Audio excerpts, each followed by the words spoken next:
पार्वण ऋतु जेतिकी पाखे आसुछि लोकंक मनरे उत्साह सेतिकी बढ़ी बढ़ी चली।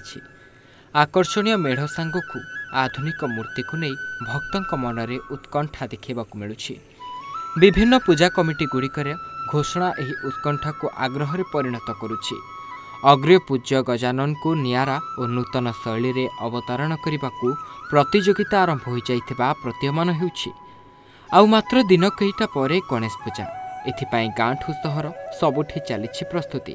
मूर्ति तैयारी कामरे लागिछन्ते कारीगर। एहासह विभिन्न पूजा मंडपर कर्मकर्ता माने पूजा पाई प्रस्तुति जोरदार करिछन्ते। एथिपाई ब्रह्मपुर विभिन्न पूजा अनुष्ठान तरफ चली जोरदार प्रस्तुति। ए क्रम ब्रह्मपुर उपकंठ सान कुशस्थली दीर्घ 13 वर्ष धरी अनुष्ठित होई आसुथबा गजानन को पूजा चलित वर्ष धूमधाम रे पालन कराजिबो। सान कुशस्थली युवकंक मानक पक्षरु आयोजित चलित वर्ष पूजा को आकर्षणीय करिबो बद्रीनाथ मंदिर शैली रे मंदिरर तोरण। 35 फुट्र सुदीर्घ उच्चता विशिष्ट बद्रीनाथ मंदिर तोरण रे 16 फुट उच्चता विशिष्ट श्री गणेश को दर्शन करिबे श्रद्धालु। सान कुशस्थली गाँर अविकल बद्रीनाथ मंदिर एही मंदिर भितर पूजा पाइबे प्रभु श्री गणेश। अविकल बद्रीनाथ मंदिर मॉडल सदृश करने दिन राति लगी पड़ती मूर्तिकारकर और तोरण कारीगर। ब्रह्मपुर तोरण शिल्पी बालाकृष्णा संपूर्ण मंदिर निर्माण और मूर्ति कारीगर दायित्व नहीं आहा ठिया होइछि बद्रीनाथ मंदिर। फाउंडेशन सह संपूर्ण मंदिर उच्चता रहिबो 35 फुट। बद्रीनाथ मंदिर भली पिलार बा स्तंभ उपरे मंदिर उपर भाग रखा जाउछि। सेथिपाई नळ और काठ बल्हा व्यवहार करा जाउछि।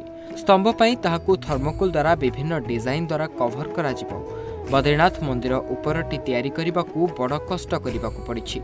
तेबे काठर खंब उपरे प्रथमे बेस करा जिबा सह ताहा उपरे मंदिरर उपर भाग गुड़िकू क्रेन द्वारा आनी स्थापन करा जाइछि।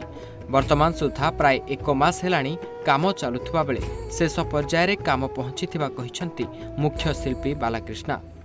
एठी प्रति थर किछि ना किछि उडे धाम रो किछि काम होउछि। प्रथम थर हेतिला हमर केदारनाथ तापर गत थर हेतिला हमर अयोध्या करथिला। एथर किछि नुवा स्टाइल करिवा जोडा कि बद्रीनाथ करिया। आ केते दिन रहिला हाथ गण 2-3 दिन आ 4 दिन रहिला। केते रहिछि केते सरजिवो। हां सरजिवो काम बिफोर ही सरियो। देखो ब्रह्मपुर सब बेले कोन पूजा होउछि एमती गोटे टेंट करी भितर थर्मोकोल डेकोरेशन सब कराऊे किसी गोटे धाम रो काम होनी माने 4 धाम रो धाम एमती कौन गोटे नुआ जिनस जोड़ा कि लोक जाई देखी पार ना सेमती गोटे किसी गोटे करवा एत दूर तो जाई लोक देखी पारे ये देखिपारे जमी आम बद्रीनाथ केदारनाथ सेमती करूँ जो लोक से जाई पार ना देखी पार्टी। एही बद्रीनाथ मंदिर तैयारी करिबारे श्रमदान करुछंती सानकुंठस्थली ग्रामर काठ और मिस्त्री कारीगर माने। मंदिर पाई फाउंडेशन ठारू आरंभ करी संपूर्ण मंदिर तैयारी ग्राम युवक माने करुछंती। गत 13 वर्ष हेला सान कुशस्थली ग्राम रे गणेश पूजा पालन रे स्वतंत्रता देखा देइछि। गत थर अयोध्यार राम मंदिर मध्यरे पूजा पाइथिले। एथर एक नुआ धरणर करिबा पाई निष्पत्ति होइथिला। मुख्य शिल्पी बालाकृष्णांक द्वारा बद्रीनाथ मंदिर कराजिब निष्पत्ति परे लागि पड़िथिले कमिटी ग्रामर युवक और कारीगर माने। मंदिर भितरे रामंक सह गणेशंक 16 फुट उच्चतार मूर्ति पूजा पाइबे। 10 ରୁ 12 कारीगर लागि मिनिमम प्लाई गोटे 300 पीस आ काठ मिनिमम गोटे 60 खंड लागुची। तापर अछि अन्य मटेरियल सब लागि छी। केते खुशी अनुभव करछो बद्रीनाथ मु तो बने बहुत खुशी अनुभव करछि। अपने कोन आज हम देखुते साधारण मेढ गुडी को देखुचे से मेढ भीतर ये मेढ एटी अलगा अछि सब मेढ प्रति एटी अलगा रहबो। केते दिन लगा मार हमरो लागि छी प्राय 12 दिन 15 दिन हेबो। एजा होछि थर्मोकोल एबे डिजाइन जा लागिबो तांडे तापर सेट तो देखिथिबे चलछि। थर्मोकोल रे बाका बाकी कोन सब करछ को डिजाइन दे करछ थर्मोकोल रे देखन देबे एडा प्लेटटा हेछि।